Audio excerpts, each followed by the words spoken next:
د افغانستان له تاریخي ځایونو په ځانګړې توګه د افغانانو د دودونو او کلتور څخه د خبرېدو لپاره په سیمه او نړۍ کې ډېر خلک لیواله دي.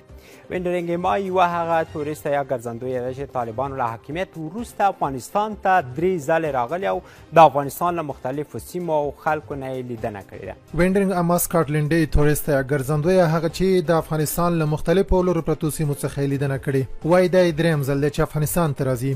دلته یې ځان خوندي احساس کړی، خو وایي د افغانانو په ژوند او ورځنیو چارو مایوسه یم. Well, it's my third time here now. I like Afghanistan a lot. دا مې درېیم ځل دی چې افغانستان ته راځم. زه افغانستان او خلکو سره مینه لرم.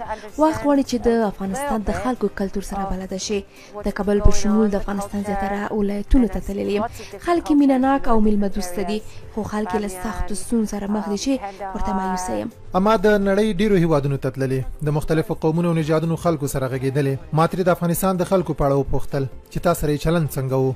په ځایونو او سیمو پورې تړاو درلود.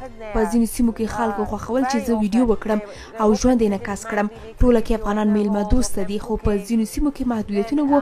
دوی نه خوښول چې ویډیو وکړم او ورسره کښېنم. ننګرهار، بامیان، هلمند، کندهار او هرات هغه ولایتونه وو چې اما پکې د افغانانو د کلتور او ورځنیو چارو په اړه پوښتنې کړي. د ویډیو له لارې نړیوالو ته ښودلي. نور بهرني تورستان هم په افغانستان کې شتون لري. د افغانستان مختلفو سیمو ته تګ کوي، اما بیا له هغو یوه ده چې د افغانستان په کلو او ښارونو کې یوازې ګرځي او د افغانانو ورځنی ژوند یې لیدلی. اما وایي د نړۍ 32 هیوادونه یې کتلي، خو د افغانستان په څېر هیواد چې 40 کاله جګړو وځاپه د خوښې هیواد یې دی او ډېرې خاطرې او کیسې له دې هیواد څخه لري.